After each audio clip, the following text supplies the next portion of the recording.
بسم اللہ الرحمن الرحیم۔ ذات کے خالی پن کا مداوع، یاسمین مجاہد کی کتاب، پارٹ نمبر 36۔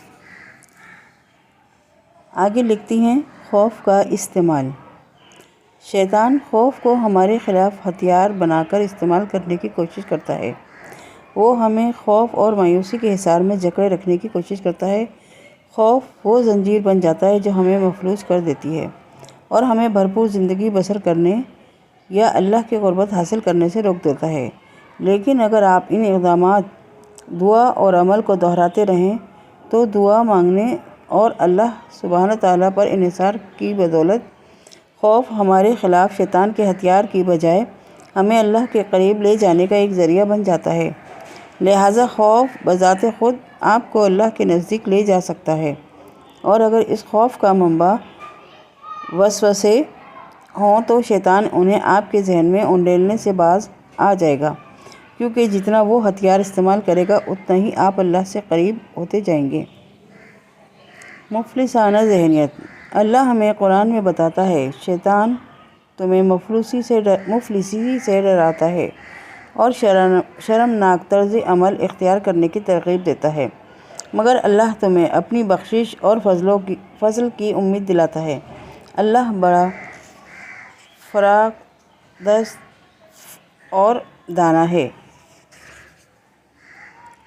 شیطان خوف اور مفلسانہ ذہنیت کو ہتھیار کے طور پر استعمال کرتا ہے کہ ہمیں مفلوج کر دے۔ مفلسانہ ذہنیت اس وقت ہوتی ہے جب کسی ایسی شے کا تصور آپ پر مسلط ہو جائے جو آپ کے پاس نہیں ہے، یعنی آپ کسی اور جانب توجہ ہی مرکوز نہ کر پائیں۔ مفلسانہ ذہنیت کے ساتھ آپ کے خیالات اور اعمال خوف کے بطن سے جنم لیتے ہیں۔ جو چیز موجود نہ ہو اس کا جنون آپ کو گھیر لیتا ہے اور آپ کھو دینے کے خوف سے مبتلا ہو جاتے ہیں۔ یہ آپ کی اماوت کی بجائے آپ کی غربت کی طرف ارتکاز ہے۔ یہ آپ کو خوف زدہ رکھتی ہے اور یہ آپ کی قوت چھین لیتی ہے۔ کمی یا بقا کی ذہنیت دماغ کو متاثر کرتی ہے، اور حتیٰ کہ یہ مختلف طریقے سے کام کرنے لگتا ہے، کیونکہ دماغ کو یہ یقین ہونے لگتا ہے کہ کسی نوع کا خطرہ ہے۔ کافی نہ ہونا، کھو دینے کا خوف، اس کی وجہ سے دباؤ سے بھرپور رد عمل پیدا ہوتا ہے۔ خاص طور پر مفلسانہ ذہنیت دو چیزوں کے سامنے رکاوٹ بنتی ہے: معقولیت اور سخاوت۔ معقول عمل میں ناکامی یا مسئلہ حل کرنا۔ دباؤ کے تلے دیے جانے والا رد عمل کسی شخص کو معقول طریقے سے عمل کرنے سے روک دیتا ہے۔ جب کوئی شخص لڑائی کے لیے تیاری کی حالت میں ہو تو ایسے میں درپیش رخ استعمال نہیں کر پاتا، بلکہ اس کی جگہ پر پرانا دماغ استعمال کرتا ہے، کیونکہ اس وقت وہ بقائے وجود کی حالت میں ہوتا ہے۔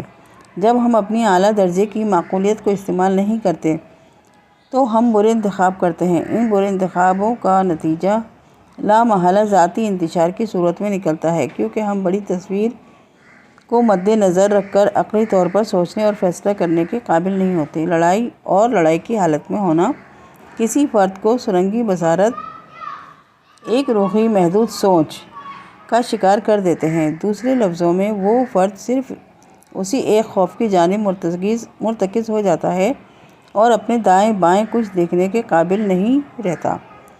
اس کے نتیجے میں وہ غیر متوازن فیصلہ کرتا ہے۔ خوف کا شکار فرد کبھی بھی توازن حاصل نہیں کر سکتا۔ دراصل یہ آپ کی دماغی صلاحیت کو محدود کر دیتا ہے۔ مفلسانہ ذہنیت مسائل کو حل کرنے، یادداشت منطقی انداز میں سوچنے کی آپ کی صلاحیت کو بھی متاثر کرتی ہے، یا آپ کے دماغ کو فیصلہ سازی کے عمل کو بھی متاثر کرتی ہے۔ مفلسانہ ذہنیت آپ کی منصوبہ بندی، ارتکاز اور کسی منصوبے یا کام شروع کرنے کی صلاحیت کو محدود کر دیتی ہے۔ آپ کا دماغ اس شے کے بارے میں جو آپ کے پاس نہیں ہے سوچنے میں بہت زیادہ مصروف رہتا ہے۔ در حقیقت مفلسانہ ذہنیت آپ کا IQ لیول 14 پوائنٹ تک کم کر سکتی ہے۔ اگر آپ کا IQ اوسط ہے تو اس میں ہونے والی 13 یا 14 پوائنٹ کی کمی اسے کمزوری کے درجے پر پہنچا دے گی۔